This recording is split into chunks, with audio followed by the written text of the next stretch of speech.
प्रभु का धन्य नाम की महिमा हो। प्रभात मनन का सत्र 432 में आप सभी श्रोतागण का हार्दिक स्वागत करता हूं। आइए आज का मनन के लिए हम फिर से पढ़ते हैं इफिसी अध्याय 1 पद 9। क्योंकि उसने अपनी इच्छा का भेद उस भले अभिप्राय के अनुसार हमें बताया जिसे उसने अपने आप में ठान लिया था। मैंने कल आपको यह बताया था कि उन चारों भेद जिसकी चर्चा इफिसियों में है विश्वव्यापी कलीसिया के बारे में है। हिमेनियोस, सिकंदर, फिलातुस इत्यादि झूठे शिक्षकों की शिक्षाएं जो यूनानी दर्शन शास्त्र से प्रभावित थे, कलीसिया का महत्व को कम करके दिखाने वाले थे। ऐसी स्थिति में परमेश्वर का दास संत पौलुस कलीसिया का महत्व को विश्वासियों के सामने प्रस्तुत करने योग्य इन भेदों को यहां परिभाषित कर रहा है।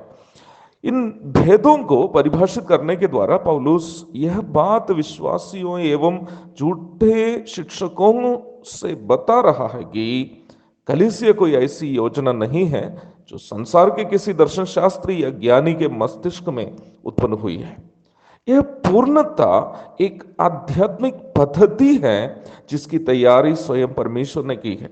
कलीसिया एक सांसारिक योजना नहीं है बल्कि संपूर्णता पवित्र एवं ईश्वरीय योजना है। पद 10 में परमेश्वर की इच्छा का भेद का परिभाषा दिया गया है कि समयों के पूरे होने का ऐसा प्रबंध हो कि जो कुछ स्वर्ग में है और जो कुछ पृथ्वी पर है सब कुछ वह मसीह में एकत्र करे। अर्थात कलीसिया की स्थापना करने के पीछे परमेश्वर की इच्छा यह है कि पाप के कारण एक दूसरे से अलग हुए उन सबको जो स्वर्ग में है और जो पृथ्वी पर है दोबारा एकत्र करे। परमेश्वर मनुष्य की सृष्टि इसलिए की थी ताकि वह परमेश्वर की उपस्थिति में ही रहे और परमेश्वर की उपस्थिति का आनंद और शांति का अनुभव करे। अदन की वाटिका वो जगह था जहां मनुष्य और परमेश्वर के बीच बराबर मुलाकात होता था। भले एवं बुरे के ज्ञान का वृक्ष का फल खाने के बदले काश जीवन का वृक्ष का फल मनुष्य खाया होता तो अनंत काल अमर होकर वह परमेश्वर की उपस्थिति का अनमोल आनंद को चखते रहता।